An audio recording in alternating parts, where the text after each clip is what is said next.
नमस्कार साथियों, मैं नरेंद्र सिंह, एडवोकेट, राजस्थान हाईकोर्ट जयपुर। आज मैं आपके साथ एक बहुत ही इंपॉर्टेंट टॉपिक डिस्कस करने वाला हूं, जिसका नाम है कॉग्निजेबल ऑफेंस, संज्ञेय अपराध, नॉन कॉग्निजेबल ऑफेंस, असंज्ञेय अपराध। काफी सारे स्टूडेंट्स को हमेशा ये दिक्कत रहती है कि कॉग्निजेबल ऑफेंस क्या होता है, नॉन कॉग्निजेबल ऑफेंस क्या होता है, क्या इसकी नेचर होती है, क्या इसकी इंपॉर्टेंस है। जब भी कोई प्रोसीडिंग चलती है तो उसके अंदर जो भी लोग अरेस्ट होते हैं तो वो किस धारा के अंदर अंतर्गत में आते हैं जो कि वो अरेस्ट हो जाते हैं, कौन ऐसे लोग होते हैं जो कि छूट जाते हैं बहुत ही आसानी से। तो आज हम इस चीज का डिफरेंस समझेंगे, जिसका टॉपिक का नाम है कॉग्निजेबल ऑफेंस और नॉन कॉग्निजेबल ऑफेंस। तो मैं according to CrPC, code of criminal procedure 1973 के अनुसार बताऊंगा आपको। अभी हमने BANSS को चालू नहीं किया है, मैं आपको सीआरपीसी 1973 के अनुसार ही बताऊंगा। तो जो कि हमारा कॉग्निजेबल ऑफेंस है, काफी इंपॉर्टेंट है। ये हमारे सेक्शन 2C के अंदर डिस्क्राइब किया गया है। जो हमारा सेक्शन 2 है वो डेफिनेशन क्लोज है, उसका C जिसमें दिया गया है पुलिस में arrest without warrant. Police without warrant आपको अरेस्ट कर सकती है, उसको मजिस्ट्रेट से परमिशन लेने की कोई आवश्यकता नहीं है।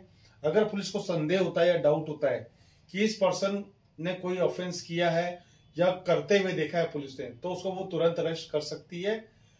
और शेड्यूल 1 के अंदर कॉग्निजेबल ऑफेंस को डिफाइन किया गया है, जो कि दोनों ये पॉइंट दिए गए हैं, ये सेक्शन 2C में दिए गए हैं। इसकी जो नेचर होती है वो सीरियस नेचर होती है, क्योंकि इसके अंदर बहुत ही ज्यादा गंभीर अपराध आते हैं। जैसे मर्डर है, गंभीर अपराध हो गया हमारा, मर्डर कर देते किसी भी व्यक्ति का, सेक्शन 300 आता है उसके लिए। कल्पेबल होमोसाइड आता है, सेक्शन 299 आता है। उसके अंदर हमारे बहुत सारे क्लोज दिए हैं, एक्सेप्शन दे रखे हैं, उसमें बहुत सारी एक्सप्लेनेशन दे रखे हैं, इलस्ट्रेशन दे रखे हैं, जो कि वो बताता है कि ये कॉग्निजेबल ऑफेंस क्यों बना है और इसकी नेचर क्या है। तो जैसे मैंने आपको ये दोनों सेक्शन बताए, तो जो सेक्शन 300 है उसका जो ऑफेंस का पनिशमेंट है वो 302 में ये दिया गया है, और जो सेक्शन 299 है उसका ऑफेंस दिया गया है, वो मैं आपको आगे बताऊंगा। तो आगे हम देखते हैं कि जो होता है कॉग्निजेबल ऑफेंस, ये है non bailable offence. Non bailable offence का मतलब होता है कि इसके अंदर आपको आसानी से जमानत नहीं मिलेगी, क्योंकि कॉग्निजेबल ऑफेंस जो होता है काफी सीरियस होता है और ये नॉन बेलेबल होता है। इसके अंदर कोर्ट ऑफ सेशन जो होता है वो ट्रायल करता है, काफी ज्यादा गंभीर होता है। कोर्ट ऑफ सेशन डायरेक्टली इसकी कॉग्निजेंस लेता है कि किस व्यक्ति ने किस प्रकार का अपराध किया है, और उसने मर्डर किया तो क्यों किया, क्या कारण है, या उसने किसी को गंभीर क्षति पहुंचाई तो क्यों पहुंचाई। उसके बाद कॉग्निजेबल ऑफेंस जो होता है section 154, information of cognizable offence. इसके अंदर FIR की जाती है। अगर कोई भी व्यक्ति दोषी है किसी भी चीज के लिए तो उसके लिए सेक्शन 154 के अंदर FIR की जाएगी। उसके बाद सेक्शन 41 जो कि कहता है पुलिस में अरेस्ट विदाउट वारंट। तो जैसा कि मैंने आपको पहले ही बताया कि पुलिस आपको विदाउट वारंट गिरफ्तार कर सकती है, मजिस्ट्रेट की विदाउट एनी परमिशन के। उसके बाद investigation can be started in cognizable offence even without order of the magistrate. जो पुलिस वाले होते हैं वो बिना मजिस्ट्रेट की परमिशन के अपनी इन्वेस्टिगेशन को चालू कर सकते हैं, और इन्वेस्टिगेशन वो कभी भी कर सकते हैं, उनको मजिस्ट्रेट की परमिशन की कोई आवश्यकता नहीं होती है। वैसे मजिस्ट्रेट परमिशन देता है, ऐसी बात नहीं है, लेकिन अगर पुलिस वालों को लगता है कि भाई अपराध ज्यादा संगीन है, बहुत ही सीरियस है, तो तुरंत संदेह वाले व्यक्ति के साथ वो उसकी इन्वेस्टिगेशन कर लेते हैं। It is not necessary to present a complaint to initiate proceeding. तो ये भी कोई जरूरी नहीं है कि भाई कंप्लेंट की जाएगी तो ही प्रोसीडिंग चालू होगी, ऐसा नहीं है, वो डायरेक्टली इन्वेस्टिगेट कर सकते हैं। उसके बाद जो हमारा शेड्यूल 1 है, कॉलम नंबर 4 दिया गया है उसके अंदर, जिसमें कॉग्निजेबल ऑफेंस और नॉन कॉग्निजेबल ऑफेंस ये दिया गया है। तो इसमें सेक्शन 3 इसमें है first part classification of IPC offence, section 379 इसमें थेफ्ट को बताया गया है कि चोरी क्या होती है। तो इसमें ये भी पूछते हैं कि भाई कौन से कॉलम में क्या चीज आती है। जैसे सेक्शन 379 ये फर्स्ट कॉलम में आएगा, उसके बाद कॉलम 2 में आएगा थेफ्ट, थर्ड में आएगा पनिशमेंट, फोर्थ में आएगा कॉग्निजेबल या नॉन कॉग्निजेबल, फिफ्थ में आएगा बेलेबल या नॉन बेलेबल, और सिक्स में क्या आएगा any magistrate, magistrate first class या कोड ऑफ सेशन।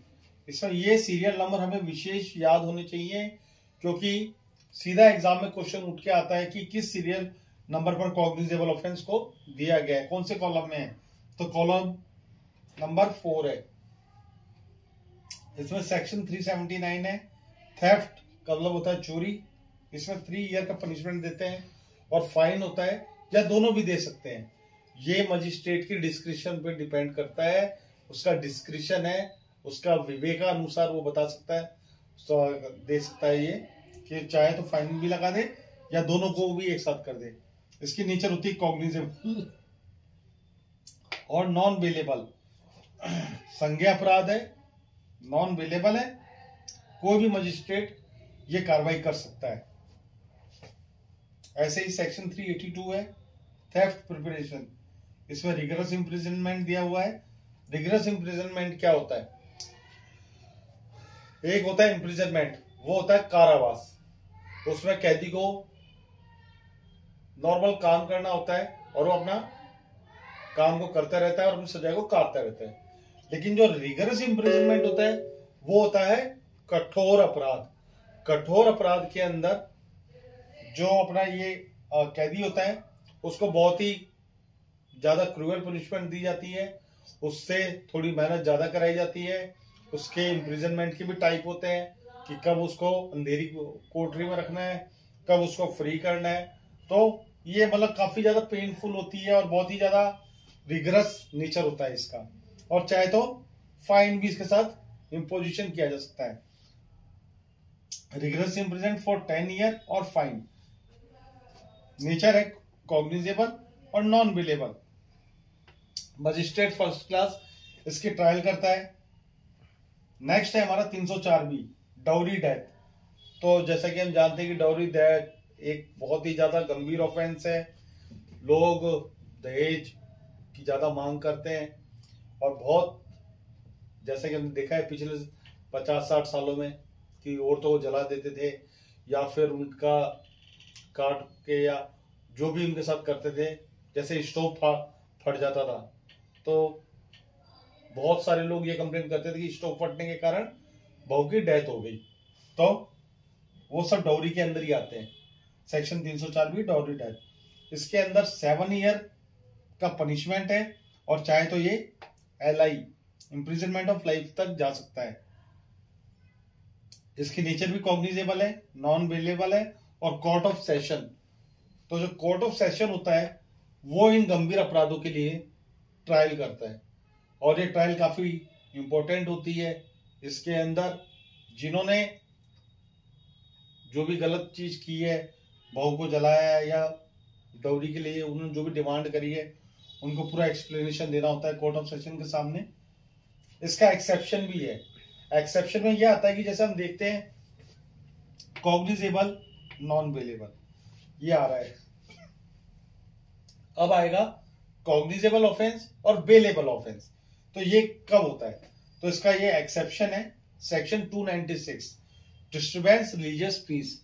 जैसे कि मान लीजिए कोई भी धार्मिक सभा चल रही है, धार्मिक सभा के अंदर कोई भी जो उपद्रवी होते हैं किसी तरह के अनाउंस कर देते हैं या कोई भड़काऊ चीजें कर देते हैं, तो वो चीजें भी इसके अंदर आती हैं, जिसमें 1 साल का आपको कारावास होता है और फाइन होगा या दोनों होता है।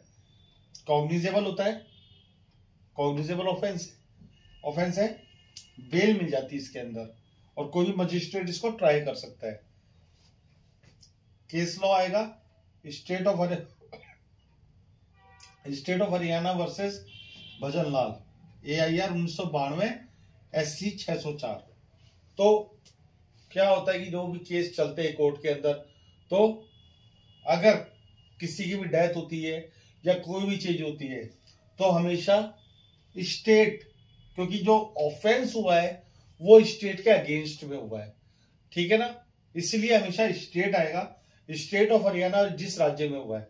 तो state of Haryana versus Bhajanlal AIR 1992 SC 604। AIR का फुल फॉर्म होता है ऑल इंडिया रिपोर्टर, SC का मतलब होता है सुप्रीम कोर्ट, ठीक है ना। तो ये आपको बहुत ही इंपॉर्टेंट चीज होती है, ये आपको लिखनी होती है अपने एग्जाम पेपर में। आप भले LLB कर रहे हैं, भले कॉम्पिटिटिव एग्जाम की प्रिपरेशन कर रहे हैं या कुछ भी कर रहे हैं, तो आपको पूरा केस लॉ को अच्छे से लिखना पड़ेगा, AI लिखना पड़ेगा, SC लिखना पड़ेगा।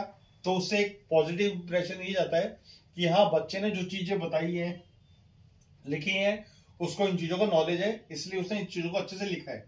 उसके बाद इसका जो प्रिंसिपल है, सेक्शन 154 का केस है ये, और इसमें है if the police feels that there is a cognizable offence of then the police register an FIR।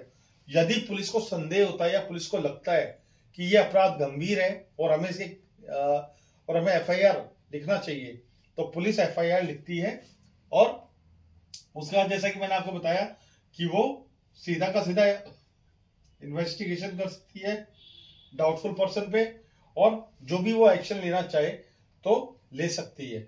उसके बाद ये मजिस्ट्रेट की कॉग्निजेंस में जाता है केस, और इसको जो डिसाइड करते हैं मजिस्ट्रेट, तो जो हमारे कोर्ट ऑफ सेक्शन के जो जज होते हैं वो ये डिसाइड करते हैं कि जो ऑफेंस है उसकी गंभीरता क्या है, उसके अनुसार ही इस चीज को ये नोटिस करते हैं और केस को ट्रायल के लिए भेज देते हैं। तो जैसे मैंने आपको बताया, तो ट्रायल भी काफी तरह की होती है।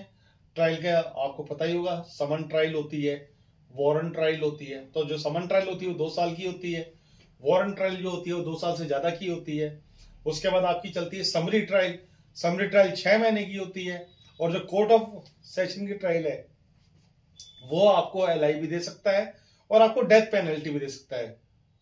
जो नेचर की ग्रेविटी होती है उसके अकॉर्डिंगली केसों को ट्रांसफर किया जाता है हर जगह पे। अच्छा, मुझे एक चीज और बताइएगा, जो वारंट होते हैं, अगर किसी व्यक्ति को अगर हम अरेस्ट करने जा रहे हैं तो वारंट की नेचर क्या होती है। जैसा कि फॉर एग्जांपल मैं व्यक्ति को बॉम्बे में अरेस्ट करने जा रहा हूं अंधेरी के अंदर, और मैंने कहा कि ये वारंट आया है, तो वारंट का नाम सुनते लोग कांप जाते हैं, भाई वारंट आ गया है, क्या हो गया ऐसा। तो वारंट के 2 नेचर होती है, तो प्लीज आप मुझे नेक्स्ट वीडियो में ये बताइएगा कि उसकी नेचर क्या होती है। अब हम आते हैं नॉन कॉग्निजेबल ऑफेंस पे। जो नॉन कॉग्निजेबल ऑफेंस होता है, नॉर्मल होता है, इसकी जो ग्रेविटी है कॉग्निजेबल ऑफेंस से काफी ज्यादा कम होती है।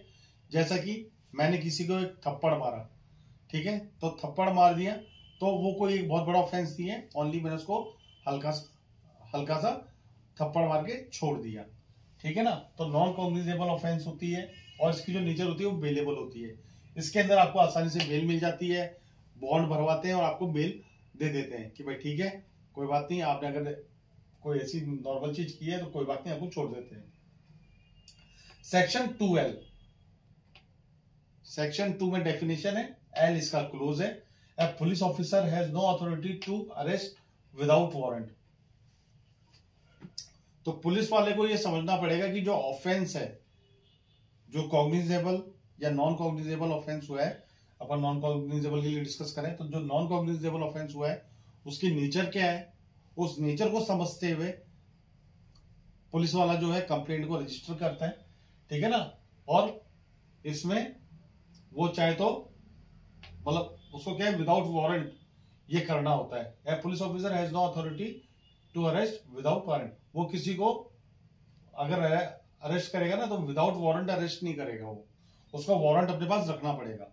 जैसा मैंने बताया कि सिंपल नेचर होती है, बेलेबल ऑफेंस है।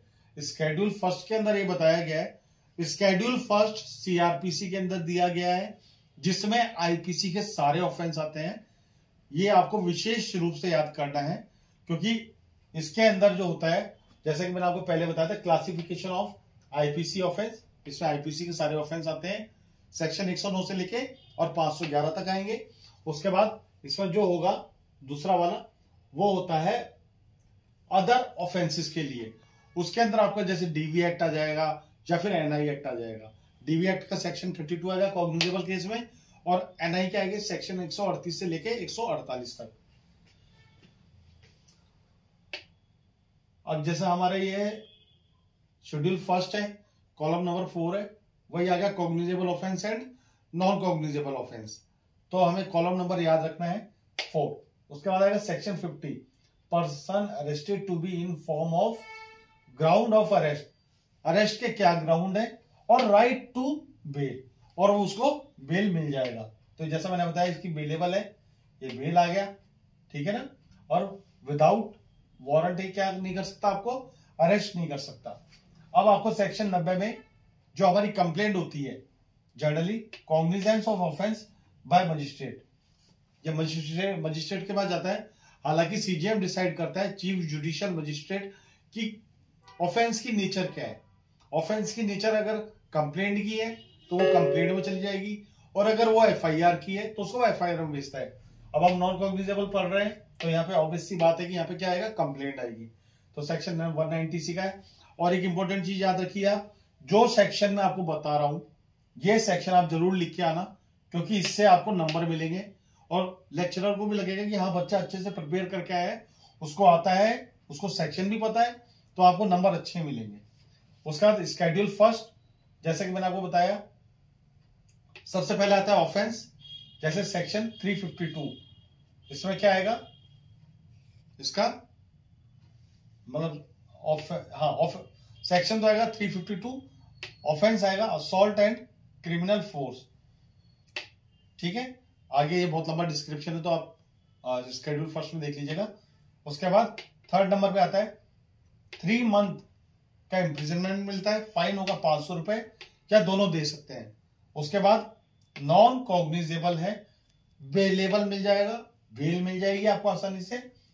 एनी मजिस्ट्रेट, कोई भी मजिस्ट्रेट इसको ट्राई कर सकता है, जैसे judicial magistrate first class for example. ऐसे ही सेक्शन 171 ही है, ब्राइबरी, रिश्वत लेते हैं, इसमें 1 साल का आपको पनिशमेंट मिलेगा, फाइन मिलेगा, दोनों भी मिल सकता है, और आपको फाइन देके भी छोड़ सकते हैं। वही है, नॉन कॉग्निजेबल है, बेलेबल है, और मजिस्ट्रेट फर्स्ट क्लास है। एक्सेप्शन, जैसे मैंने आपको कॉग्निजेबल में एक्सेप्शन दिखाया, एक्सेप्शन में क्या इंपॉर्टेंट चीज थी, कॉग्निजेबल ऑफेंस था और बेलेबल है, तो ये इसका एक्सेप्शन हो गया। एज इट इज, ये एक्सेप्शन है, इसके अंदर नॉन कॉग्निजेबल ऑफेंस है और नॉन बेलेबल है, मतलब नॉन कॉग्निजेबल भी है और आपको सिर्फ बेल भी नहीं मिलेगी। तो सेक्शन 194 है, गिविंग और फैब्रिकेटिंग फॉल्स एविडेंस। जब हम क्या होता है कि जो फॉल्स एविडेंस समझते हैं आप सब लोग, कि झूठे एविडेंस बनाए जाते हैं, या झूठे गवाह पेश किए जाते हैं, या झूठा डॉक्यूमेंट दिखा दिया जाता है कि ये डॉक्यूमेंट है, जबकि डॉक्यूमेंट वो नहीं है, ठीक है ना। तो ये गिविंग और फैब्रिकेटिंग फॉल्स डॉक्यूमेंट, मतलब झूठे डॉक्यूमेंट बनाना।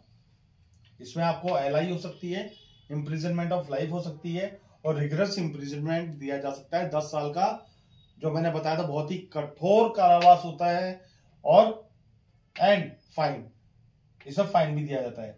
नेचर क्या है, नॉन कॉग्निजेबल है, नॉन बेलेबल है, कोर्ट ऑफ सेशन ट्राई करता है। और एक बहुत इंपॉर्टेंट बात मैं आपको बता रहा हूं, जो सेक्शन मैंने लिए हैं तो मैंने आपको ये बताने की कोशिश करी है, any magistrate, JMFC, magistrate first class and court of session. ऐसे ही मैंने आपको इधर भी बताया, any magistrate, magistrate first class और कोर्ट ऑफ सेशन। कोई मतलब अकॉर्डिंग टू ऑफेंस को देखते हुए ट्राई की भी, कोई भी ट्रायबल कर सकता है इनको। उसके बाद no investigation can be made except the order of magistrate. तो no investigation can be made except the, तो क्या है कि मजिस्ट्रेट की परमिशन के बिना जो मतलब कोई भी अगर इन्वेस्टिगेशन करनी है तो मजिस्ट्रेट की परमिशन के बिना नहीं होगी। Proceeding begin with A complaint, अगर कोई भी प्रोसीडिंग करनी है तो उसके लिए कंप्लेंट होना बहुत जरूरी है। और बहुत इंपॉर्टेंट केस बता रहा हूं, Dharampal versus state of Haryana. AIR 2013 SC 3018। बहुत इंपॉर्टेंट केस है ये भी। ये आप जब लिख के आएंगे तो एक अच्छा पॉजिटिव इंप्रेशन पड़ेगा। इसका प्रिंसिपल है सेक्शन 190 पे और एक कॉन्स्टिट्यूशनल बेंच का केस है। तो आप मुझे ये बताइएगा कि कॉन्स्टिट्यूशनल बेंच में कितने जज होते हैं जिन्होंने ये केस दिया है। जैसे कि 2 जजेस होते हैं, 3 जजेस होते हैं, 5 होते हैं, 7 होते हैं, 13 होते हैं, according to nature of the offence, right. तो इसमें जो होता है, magistrate disagree with the police action, magistrate can take action against the accuse. यदि मजिस्ट्रेट पुलिस की कार्रवाई से संतुष्ट नहीं है, उनको लगता है कि इन्होंने सही से कार्रवाई नहीं करी है या इनको जो काम करना चाहिए था इन्होंने प्रॉपर वे में नहीं किया है, तो फिर मजिस्ट्रेट एक्शन ले सकता है एक्यूज के अगेंस्ट में भी। वो खुद भी एक्शन ले सकता है, वो वापिस से उनको डायरेक्ट कर सकता है कि आप इसकी कार्रवाई सही से करके लाइए, रिपोर्ट सही से बना के लाइए और जो भी चीजें हैं वो अच्छे से करिए। तो आपको ये वीडियो कैसा लगा? काफी इंपॉर्टेंट वीडियो है। आप इसको ज्यादा से ज्यादा लाइक करें, शेयर करें, सब्सक्राइब करें और इस पर अपना रिव्यू दें, कमेंट दें कि आपको इस टॉपिक में अगर और भी कोई दिक्कत आ रही है समझने में या आपको कुछ लगा कि भाई कि कोई कमी है, तो आप मुझे इसमें लिख के बताइए कमेंट में, तो मैं इसको और भी अच्छे से इम्प्रूव्ड वे में लेके आऊंगा। बाकी जो आपको बनाना होता है या लिखना होता है ये बहुत ही इंपॉर्टेंट है। ये आप ये मान लीजिए कि पूरे CRPC या जो भी ऑफेंस होता है IPC का या एनी ऑफेंस, तो ये बहुत इंपॉर्टेंट पार्ट होता है जो कि स्टूडेंट को LLB में दिक्कत आती है समझने में या कॉम्पिटिटिव एग्जाम की प्रिपरेशन करता तब दिक्कत आती है। तो मैंने कोशिश करी है इस वीडियो को बहुत अच्छे से बनाने की और समझाने की, और जो भी मोस्ट पॉइंट होते हैं, जो भी चीजें सब फॉलो की जाती है, वो मैंने बेसिक ग्राउंड इसमें लिया है, काफी हद तक लिया है। कुछ कमी रह गई हो तो आप मुझे बताइएगा, मैं उसको अगले वीडियो में भी कंसीडर करूंगा, उसको लेके आऊंगा। बाकी आप इस चीज को बताइए कि आपको कैसा लगा। तो धन्यवाद। मैं नरेंद्र सिंह, एडवोकेट, राजस्थान हाईकोर्ट।